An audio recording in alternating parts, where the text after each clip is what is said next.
Hi, good people. Welcome to another moment of our reflection. I am Faith Kadesha, and today I want us to look at a certain king, a king that was anointed and appointed by God Himself. But at the end of it all, he regretted why He chose him as the king. And this is none other than King Saul. And we are saying that the rejection of Saul as king of Israel is a significant event in the biblical history, documented primarily in the Old Testament. Saul's rejection illustrates several themes and lessons that are relevant to both religious and secular audiences. And number one of those lessons, it is disobedience and pride. Saul's rejection was from his disobedience to God's commands, particularly in the context of a battle against the Amalekites. This is found in 1 Samuel chapter 15. That despite explicit instructions from the prophet Samuel to utterly destroy the Amalekites and their possessions, Saul spared their king Agag and the best of the livestock. This act of disobedience was rooted in Saul's pride and desire to personal glory rather than complete submission to God's will. Number two, the consequences of sin. Saul's disobedience had severe consequences, not only for himself, but also for the nation of Israel. Samuel delivered God's judgment, declaring that Saul had rejected the word of the Lord. The kingship would be torn from him and given to someone better. And this we find in 1 Samuel chapter 15, the same chapter, but verse 23. That's where we find Samuel saying that this kingdom will be given to a better person. This highlights the discipline of divine justice and the idea that sin carries consequences, even for those in positions and power of authority. Number three, we are talking about God's sovereignty. Saul's rejection underscores the sovereignty of God in selecting and removing leaders. It is Him who do select, and it is Him who remove the leaders. Despite being chosen by God and anointed as king, Saul's disobedience led to his downfall. This emphasizes the biblical concept that God is ultimately in control of human affairs and holds rulers accountable for their actions. They can't just do anything that goes unnoticed by God. It is Him who holds them accountable for their negligence. In number 4, we have the faithfulness and obedience.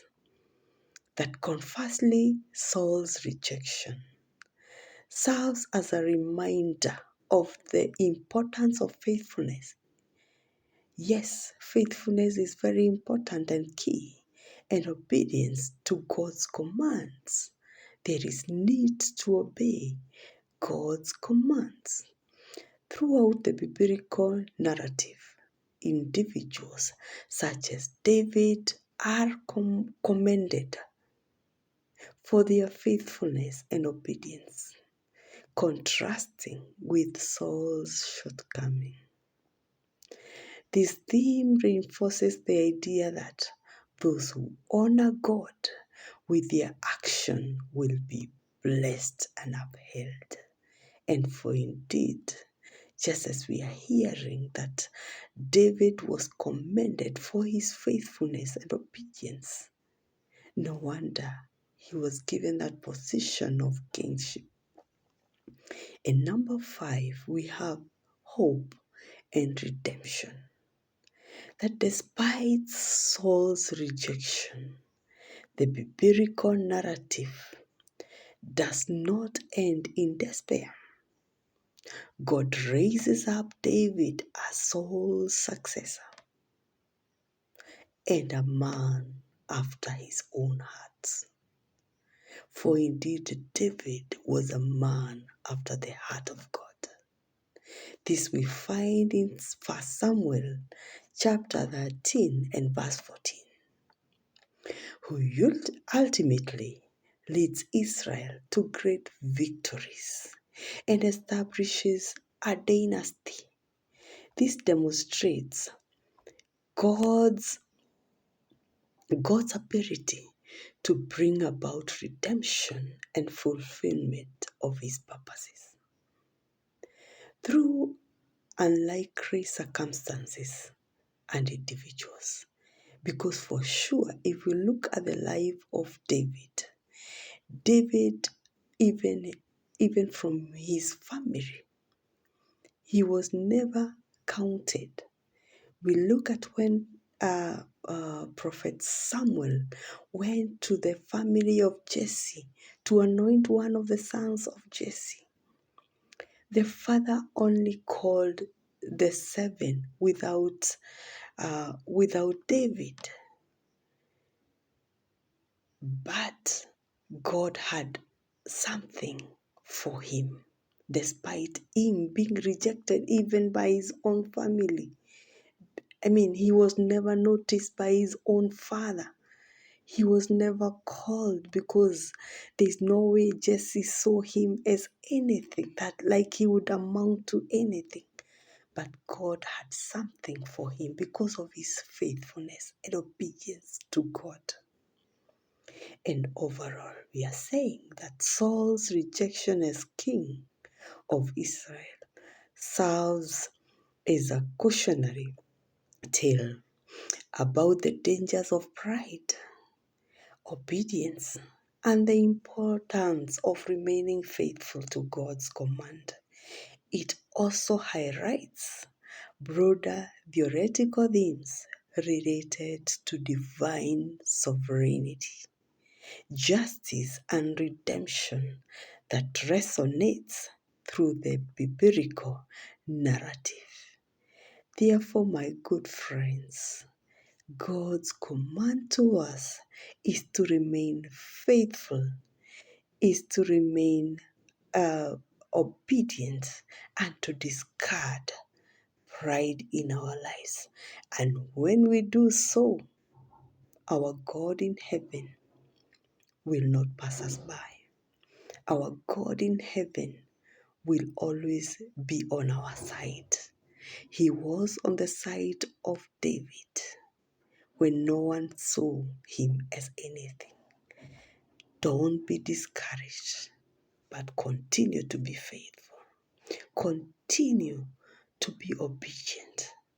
And a day is coming, a day of remembrance, a day of God reckoning. He will indeed remember you for your faithfulness. Thank you very much for listening to me.